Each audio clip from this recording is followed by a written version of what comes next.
Hello everyone, welcome back to our channel. তো ফেসবুকের তরফ থেকে কিন্তু একটা নতুন আপডেট চলে এসেছে। যারা বিশেষ করে নতুন ক্রিয়েটার কিংবা যারা অনেক দিন ধরে ফেসবুকে কাজ করছেন কিন্তু ঠিকমতো ভিউজ আসছে না, পেজ হোক প্রোফাইল হোক কোনো রকম গ্রো আপনারা দেখতে পাচ্ছেন না, তো ফেসবুক নিজে থেকে এবার বলছে একটা নতুন আপডেটের মাধ্যমে আজকেই কিন্তু আপডেটটা দেওয়া হয়েছে। এই আপডেটে বলেছে যে যারা নতুন ক্রিয়েটার তারা কিভাবে গ্রো করবে এবং যারা পুরনো ক্রিয়েটার হোক বা যারা অনেক দিন ধরে কাজ করছে তাদের কিভাবে গ্রো করতে হবে। নতুন যে অ্যালগোরিদম সেই অ্যালগোরিদম অনুযায়ী আপনাকে কিন্তু এবার কাজ করতে হবে। আর এই জন্যই সবসময় বলি আমাদের চ্যানেলটাকে অবশ্যই সাবস্ক্রাইব করে রাখুন, কারণ যখনই কোনো গুরুত্বপূর্ণ আপডেট চলে আসে ফেসবুকের পক্ষ থেকে সবার আগে কিন্তু আমরাই আপনাদের সাথে শেয়ার করার চেষ্টা করি। তো চলুন দেরি না করে শুরু করা যাক, দেখা যাক কি বলা হয়েছে ফেসবুকের এই আপডেটে। তো অন স্ক্রিন আপনারা দেখতে পাচ্ছেন, সাইডে আমি স্ক্রিন শেয়ার করছি। এই যে এটা কিন্তু ফেসবুকের কিন্তু অফিসিয়াল পেজ, ঠিক আছে, অফিসিয়াল পেজ। এই অফিসিয়াল পেজেই কিন্তু আপডেটটা এসছে।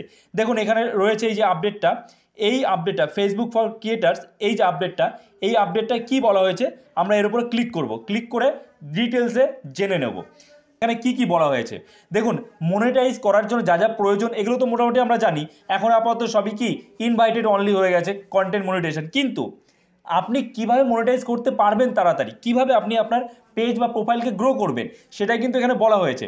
তো আমরা একদম ডাইরেক্ট চলে আসবো 2 নম্বর পয়েন্টে, যেখানে গুরুত্বপূর্ণ বিষয় রয়েছে।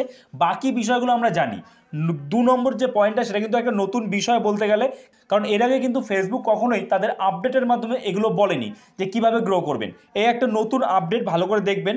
দেখুন এখানে কি বলেছে, গেট স্টার্টেড শেয়ারিং কন্টেন্ট, এবং তারপরে কি বলেছে, upload existing content, upload existing content, এবং তারপরে দেখুন কি রয়েছে, তারপরে when starting a new Facebook page or profile posting reels 2 or 3 Times per day, মানে প্রতিদিন অন্তত পক্ষে 2টো বা 3টে রিলস আপলোড করতে বলছে। Reels they can help your content per content notice by new audience, মানে আপনি যদি রেগুলার মিনিমাম 2টো বা 3টে বা তার বেশি দিতে পারলে তো খুবই ভালো, 2টো বা 3টে কন্টেন্ট যদি আপলোড করতে পারেন তাহলে কিন্তু আপনার পেজ বা প্রোফাইল খুব তাড়াতাড়ি গ্রো করবে, নতুন অডিয়েন্সের কাছে কিন্তু রিচ পাঠাবে ফেসবুক। এটা কিন্তু ফেসবুক নিজে থেকে বলছে। এগুলো এবার অনেকে বলবে না এগুলো তো আমরা জানতামই, হ্যাঁ এই বিষয়গুলো এর আগে থেকেই কিন্তু আমি আপনাদের সাথে শেয়ার করেছি। এবার দেখুন ফেসবুক নিজেই কিন্তু এই আপডেটটা দিল, 2টো থেকে 3টে রিলস মিনিমাম আপলোড করতে হবে রেগুলার। এবং আরেকটা বিষয় যেটা সেটা আমি বলছি, যেটা আপনারা ভুল করছেন। দেখুন তারপরে কি রয়েছে, যে leverage your existing content from other platforms or schedule your post with Facebook scheduling tools to make this easier.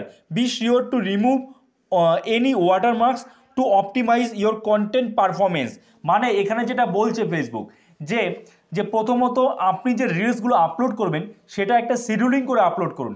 Scheduling করে আপলোড করুন কেন, মানে আপনারা অনেকেই ভুল করেন যে 3টে-4টে ভিডিও আপনি বানালেন বা রিলস বানালেন, আপনি কি ভাবছেন যে বানানোর পরেই দেখবেন, বানানোর পরেই মনে হচ্ছে এই এখনই ছেড়ে দিই, এই 5 মিনিট পরে, 10 মিনিট পরে, 1 ঘন্টা পরে ছেড়ে দিই, মানে যতক্ষণ মনে হচ্ছে যে এটা আপলোড করলেই মিলিয়ন মিলিয়ন ভিউজ আসবে, লক্ষ লক্ষ ভিউজ আসবে। এমনটা কিন্তু নয়।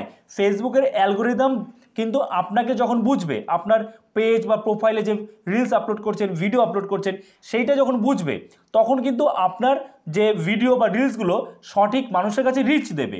তো এই কারণেই আপনাকে একটা নির্দিষ্ট সময় অন্তর অন্তর আপলোড করতে হবে। ধরুন আপনি একটা সকাল 8টা থেকে 9টার মধ্যে ভিডিও দিলেন, আবার একটা দিলেন দুপুর 2টো থেকে 4টের মধ্যে, আবার একটা দিলেন রাত্রি 8টার সময়, ঠিক আছে, তাহলে 3টে টাইমে 3টে ভিডিও কিন্তু দিলেন, এবং সেগুলো সঠিকভাবে কিন্তু আপনাকে আপলোড করতে হবে।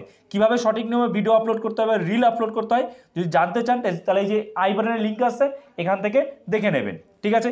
তো এবার এই কিছুটা সময় অন্তর অন্তর আর আপনি রেগুলার ওই একই টাইমে কিন্তু ভিডিও আপলোড করবেন, তাতে কি হবে, ফেসবুকের অ্যালগোরিদম বুঝতে পারবে যে কোন অডিয়েন্সকে আপনি টার্গেট করছেন, সেই সব অডিয়েন্সদের কাছেই আপনার ভিডিওর কিন্তু রিচ দেবে।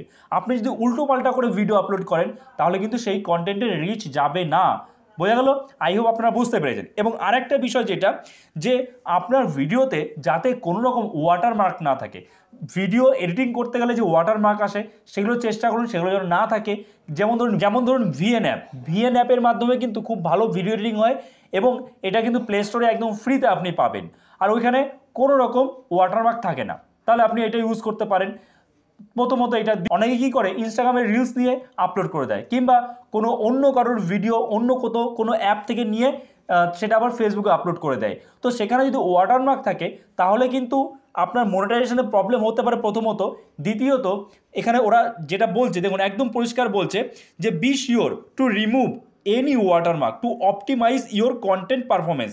মানে আপনার কন্টেন্টের পারফরমেন্স যদি অপটিমাইজ করতে চান ভালোভাবে, তাহলে যাতে কোনো রকম আপনার ভিডিওতে ওয়াটারমার্ক না থাকে, এটাই ওরা বলতে চাইছে। তো আপনি অবশ্যই চেষ্টা করবেন কোনো রকম ওয়াটারমার্ক ছাড়া যেন ভিডিও আপলোড করতে পারেন। ওকে, সো আই হোপ আপনারা বুঝতে পেরেছেন।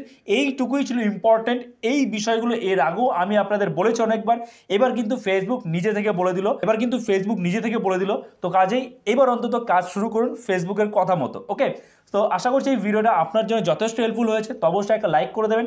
চ্যানেলে যদি নতুন হয়ে থাকেন এবং এরকমই নতুন নতুন ভিডিওর আপডেট পেতে চান, চ্যানেলটাকে সাবস্ক্রাইব করে আমাদের পাশে থাকবেন। আর যদি ফেসবুক থেকে দেখেন অবশ্যই পেজটাকে ফলো করে রাখবেন। তো চলুন দেখা হচ্ছে নতুন কোনো ভিডিওতে নতুন কোনো আপডেট নিয়ে। সবাই ভালো থাকবেন।